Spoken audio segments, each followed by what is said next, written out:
ಶಾಸಕ ಅರವಿಂದ್ ಬೆಲ್ಲದ್ ವಿರುದ್ಧ ಪಾಲಿಕೆ ಎದುರಿಗೆ ಬಡವರ ಹೋರಾಟ. 2001ರಲ್ಲಿ ಆಶ್ರಯ ಯೋಜನೆಯಲ್ಲಿ ಹಂಚಿಕೆಯಾದಂತಹ ಮೂಲ ಫಲಾನುಭವಿಗಳ ಮನೆಗಳನ್ನು ರದ್ದು ಮಾಡಿ ಶಾಸಕ ಅರವಿಂದ್ ಬೆಲ್ಲದ್ ಅವರು ತಮಗೆ ಬೇಕಾದವರಿಗೆ, ತಮ್ಮ ಹಿತೈಷಿಗಳಿಗೆ, ತಮ್ಮ ಹಿಂಬಾಲಕರಿಗೆ ಮನೆಗಳನ್ನು ಮರು ಹಂಚಿಕೆ ಮಾಡುವ ಪ್ರಕ್ರಿಯೆಯನ್ನ ವಿರೋಧಿಸಿ ಧಾರವಾಡ ಜಿಲ್ಲಾ ಆಶ್ರಯ ಮನೆ ಬಡಾವಣೆಗಳ ವಿವಿಧ ಸಂಘ ಸಂಸ್ಥೆಗಳ ಒಕ್ಕೂಟದಿಂದ ಇಂದು ಪಾಲಿಕೆ ಎದುರಿಗೆ ಶಾಸಕ ಅರವಿಂದ್ ಬೆಲ್ಲದ್ ವಿರುದ್ಧ ಘೋಷಣೆ ಕೂಗುತ್ತಾ ಪ್ರತಿಭಟನೆ ಮಾಡಿದರು. ಇನ್ನು 300ಕ್ಕೂ ಹೆಚ್ಚು ಆಶ್ರಯ ಮನೆ ಫಲಾನುಭವಿಗಳು ಬೀದಿಗೆ ಬೀಳುವಂತಹ ಪರಿಸ್ಥಿತಿ ಎದುರಾಗಿದೆ. ಈ ಬಗ್ಗೆ ಜಿಲ್ಲಾಧಿಕಾರಿಗಳು, ಮಹಾನಗರ ಪಾಲಿಕೆ ಆಯುಕ್ತರು ಇತ್ತ ಗಮನ ಹರಿಸಿ ಬಡವರಿಗೆ ಆಶ್ರಯ ಮನೆ ಒದಗಿಸಬೇಕಿದೆ.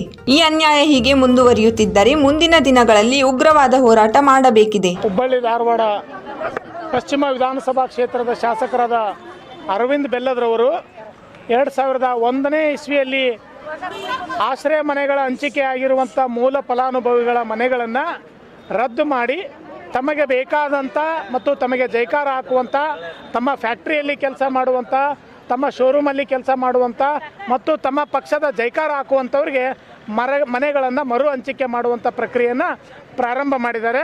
ಅದಕ್ಕೆ ನಾವು ಬಡವರನ್ನು ಬೀದಿ ಪಾಲು ಸುಮಾರು 300ಕ್ಕೂ ಹೆಚ್ಚು ಆಶ್ರಯ ಮನೆಗಳ ಫಲಾನುಭವಿಗಳು ಇವತ್ತಿನ ದಿವಸ ಬೀದಿ ಪಾಲಾಗ್ತಾ ಇದ್ದಾರೆ.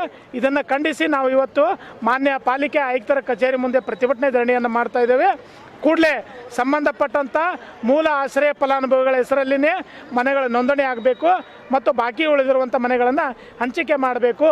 ಜೊತೆಗೆ 4 ವರ್ಷಗಳಿಂದ ಸರ್ಕಾರಿ ದಾಖಲಾತಿಗಳನ್ನು ತಮ್ಮ ಮನೆಯಲ್ಲಿ ಗೌಪ್ಯವಾಗಿ ಇಟ್ಕೊಂಡು ಸಾರ್ವಜನಿಕವಾಗಿ ಬಹಿರಂಗಪಡಿಸದೆ ಇಟ್ಕೊಂಡಿದ್ದಾರೆ. ಆ ಎಲ್ಲ ಆಶ್ರಯ ಸಮಿತಿಯ ಠರಾವು ಪ್ರತಿಗಳನ್ನು, ನಡಾವಳಿಗಳನ್ನು ಸಾರ್ವಜನಿಕವಾಗಿ ಬಹಿರಂಗ ಮಾಡಬೇಕು ಅನ್ನುವಂಥ ಒತ್ತಾಯವನ್ನು ಇವತ್ತಿನ ದಿವಸ ಪ್ರತಿಭಟನೆ ಮೂಲಕ ಮಾಡ್ತಾ ಇದ್ದೀವಿ.